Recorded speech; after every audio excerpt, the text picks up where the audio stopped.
హైదరాబాద్ నుంచి విజయవాడ వెళ్తున్న బస్సును ఢీకొట్టింది. ఇక డీసీఎం వాహనాన్ని మరొక రెండు బస్సులు ఢీకొట్టాయి. ఒకదానికొకటి ఢీకొట్టడంతో ప్రమాదం చోటు చేసుకుంది. డీసీఎం వాహన డ్రైవర్కు కాలు విరిగింది. బస్సులో చిన్నారికి స్వల్ప గాయాలైనట్టుగా తెలుస్తుంది. వరుసగా ఒకదాని వెనకాల ఒకటి ఢీకొట్టడంతో ఘోర ప్రమాదం అయితే చోటు చేసుకుంది. హైవేపై జరిగిన ఈ ప్రమాదంతో ఒక్కసారిగా పోలీసులు అప్రమత్తమయ్యారు. ఆకుపాంబ్ల హైవేపై ఈ ప్రమాదం చోటు చేసుకుంది. సూర్యాపేట దగ్గర ఈ ఘోర రోడ్డు ప్రమాదం జరిగింది. మునగాల మండలంలో ట్రాఫిక్ జామ్ అయింది. దీంతో 4 వాహనాలు ఢీకొట్టడంతో 2 గాయాలయ్యాయి. తొలుత బస్సును డీసీఎం వాహనం ఢీకొట్టింది. హైదరాబాద్ నుంచి విజయవాడ వెళ్తోంది ఆ బస్సు.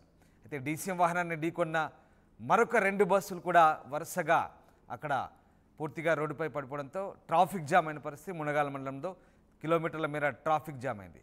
ఒకదాన్నొకటి ఢీకొట్టడంతో ఈ ప్రమాదం జరిగింది.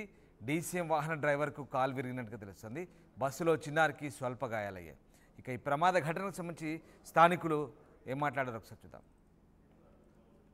తర్వాత ఈ డీసీఎం వచ్చేకల్లా వెనక బస్సు బ్రేక్ ఆక వెనక్కి కలిగేటప్పుడు ఇది ముందుకు వెళ్తారు. ఎన్ని గంటలు జరిగింది? 3 గంటలు. అంటే మొత్తం ఈ రోడ్డు ప్రమాదంలో 3 బస్సులు ఉన్నాయి.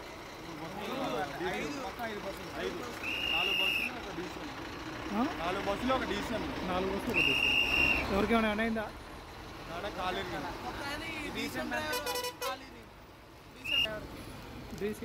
డ్రైవర్కి కాలు ఒక సెకండ్ మాకు ఏం అర్థం కాలేదు ఏం జరిగిందని ఇప్పటికే టెన్షన్ మీద ఉన్నా. అసలు ఎన్ని గంటల ప్రాంతంలో జరిగింది? జస్ట్ అంతే నాకు చెప్పారు కదా 4:30 ఆ టైంలో జరిగింది. ఏ వాహనం గుద్దుకుంది? ఇంకా అదే క్లారిటీ మాకు అర్థం కాలేదు. ఇంకా చెప్పండి మా రమణ డ్రైవర్ ఇంకా దేవుడు కాబట్టి ఇంకా కంట్రోల్ చేశారు. హైదరాబాద్ విజయవాడ హైవేపై ఆకుపాముల వద్ద ఈ ఘోర ప్రమాదం జరిగింది. హైదరాబాద్ నుంచి విజయవాడ వైపు వెళ్తున్న బస్సును తొలుత డీసీఎం ఢీకొట్టింది. వెనకాల డీసీఎంను మరొక 2 బస్సులు ఢీకొట్టడంతో ఒక్కసారిగా ట్రాఫిక్ జామ్ అయిన పరిస్థితి. ఈ నేపథ్యంలో ఒకదాన్నొకటి ఢీకొట్టడంతో ఈ ప్రమాదం జరిగింది. డీసీఎం వాహన డ్రైవర్కు కాలు విరిగినట్టుగా తెలుస్తుంది. బస్సులో చిన్నారికి కూడా స్వల్ప గాయాలన్నట్టుగా తెలుస్తుంది. ఎస్ రమేష్ జైన్ అవుతున్నారు. రమేష్, విజయవాడ హైవేపై జరిగిన ఈ ప్రమాదానికి సంబంధించిన అప్డేట్స్ ఏంటి? మొత్తం ఈ రోడ్డు ప్రమాదంలో 3 బస్సులు ఒక డీసీఎం వాహనం కూడా ఉన్నాయని చెప్పవచ్చు. హైదరాబాద్ నుంచి విజయవాడ వెళ్తుండగా బస్సు ఒక్కసారిగా సడన్ బ్రేక్ వేయడంతో వెనకాల వస్తున్నటువంటి డీసీఎం ఢీ కొట్టింది. ఆ డీసీఎం వెనకాల మరొక 2 బస్సులు కూడా ఢీకున్నటువంటి ఘటన చోటు చేసుకున్నాయి. తెల్లవారుజామున ఈ ఘటన చోటు చేసుకుంది. అతివేగంతో వెళ్తున్నటువంటి బస్సు ఒక్కసారిగా సడన్ బ్రేక్ వేయడంతో ఈ ప్రమాదం చోటు చేసుకుందని చెప్పవచ్చు. డీసీఎం డ్రైవర్ మొత్తం కూడా కాళ్ళు అందులో ఇరుక్కపోయినటువంటి పరిస్థితి చోటు చేసుకుంది. అదేవిధంగా బస్సులో ఉన్న వారికి కూడా కొంతమందికి గాయాలు కావడం జరిగింది. ఒక్కసారిగా 3 బస్సులు డీసీఎం మొత్తం రోడ్డు ప్రమాదం సంభవించడంతో హైదరాబాద్ విజయవాడ జాతీయ రహదారిపై భారీగా ట్రాఫిక్ జామ్ ఏర్పడిందని చెప్పవచ్చు. బస్సులో ఉన్న వారంతా కూడా ప్రయాణికులంతా కూడా ఇంకా నిద్రలోనే ఉన్నారు. ఒక్కసారిగా ఈ ఘటన చోటు చేసుకోవడంతో ఉలిక్కి పడడం జరిగింది. అదృష్టవశాత్తు బస్సులో ఉన్న వారికి కానీ ఎలాంటి మామూలు గాయాలు తప్ప ఎలాంటి ప్రమాదం చోటు చేసుకోలేదని చెప్పవచ్చు.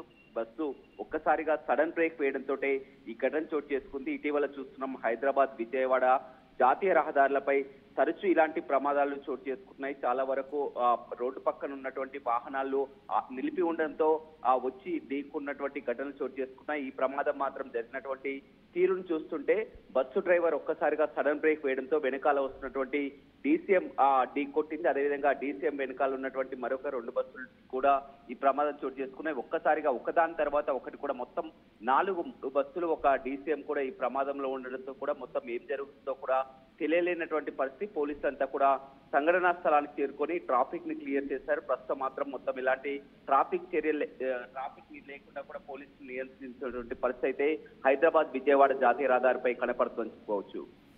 Right, yes, thank you Ramesh.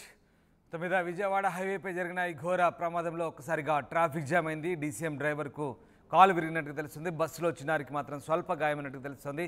వరుసగా ఒకదానొకటి ఢీకొట్టడంతో ట్రాఫిక్ జామ్ అయిన పరిస్థితి.